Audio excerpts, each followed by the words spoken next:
So he's finally made a move on DC.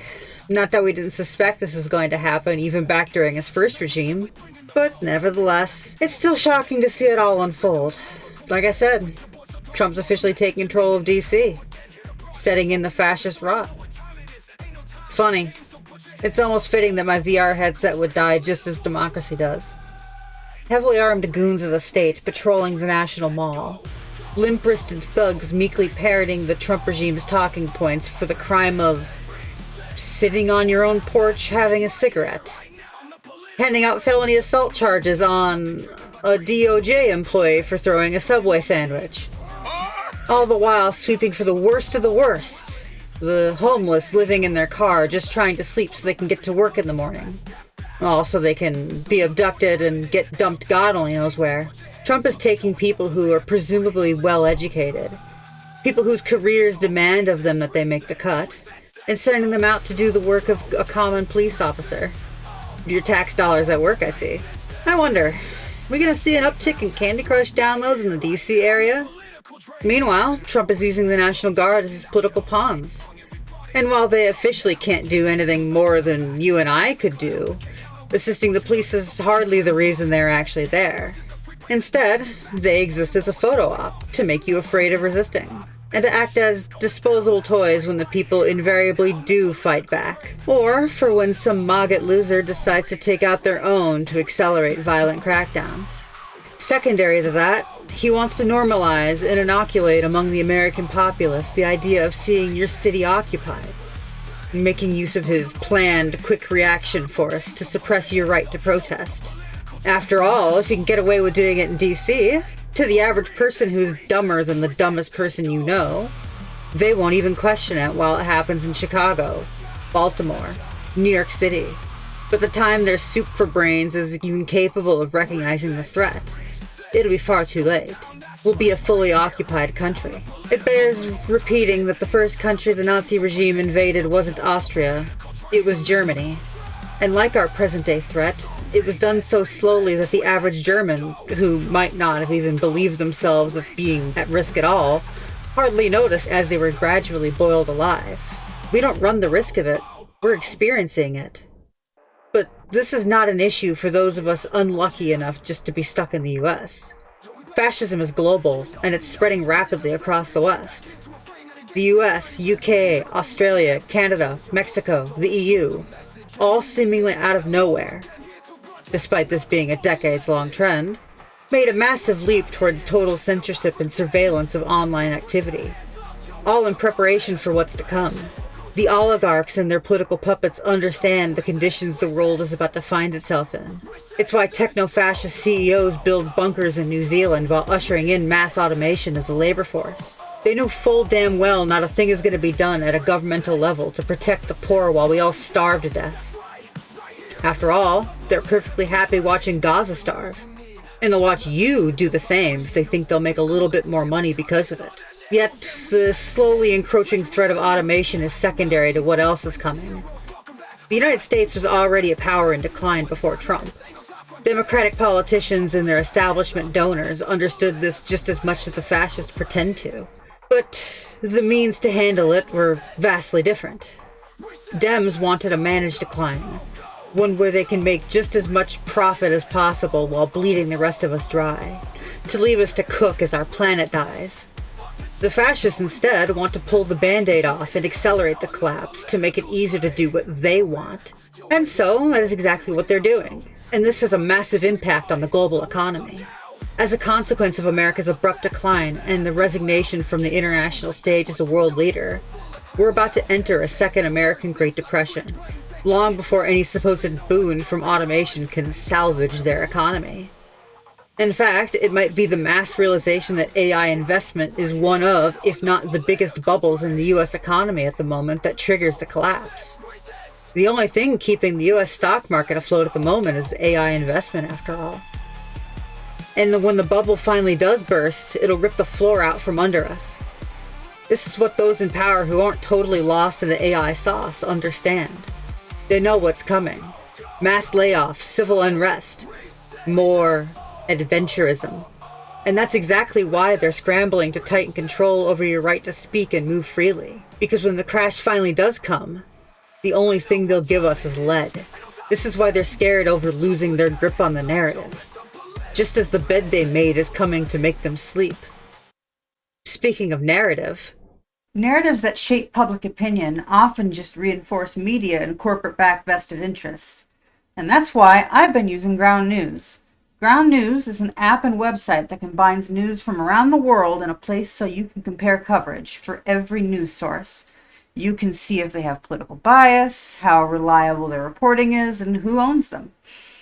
They even have a blind spot feature that highlights news disproportionately covered by one side of the political spectrum. So go and take a look at the link in the description to check it out.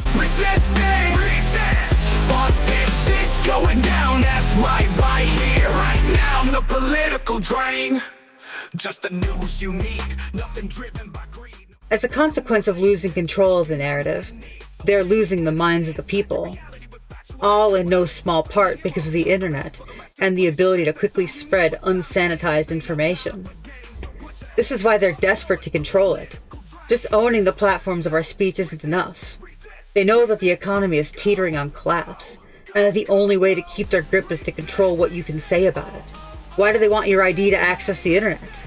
Why are they trying to pass COSA here in the US? It's their next best tool to dominate the masses while also enabling a creation of mass surveillance databases. That way, when the time finally comes for them to deem you a threat to the system, they can manufacture whatever reason they need to get rid of you. They will know exactly how and when to best snatch you off the street. This will all be deemed as necessary to control society as we move through what's coming.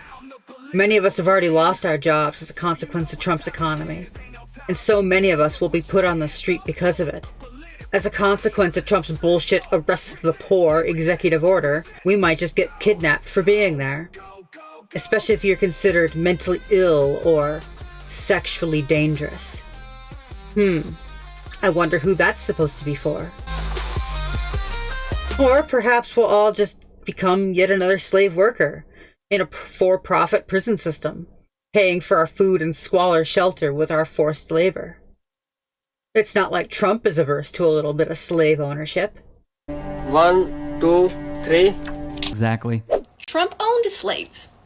In case you missed it and didn't know, Trump owned slaves. I used to work for Vice documentary and HBO, and Vice did a documentary on Trump owning slaves in Dubai, and I think that documentary is extremely relevant right now, as we just heard Trump say that, maybe for immigrants what can happen is that their owners can take responsibility of them if they work on farms or in hotels or just in different industries. So what you're seeing in DC now is just one extraordinary step after another on a long road to eradication. One they will legally get away with zero pushback. We're at war. You're about to see footage of federal agents and troops being sent into blue cities. And many of our local governments have and will roll over and show their bellies in response. We already know we can't trust them to do their jobs. Except they are doing their job, their actual job, to protect and defend capital and moneyed interest. And if that means they look the other way while their cities are threatened with fascist occupation, then so be it.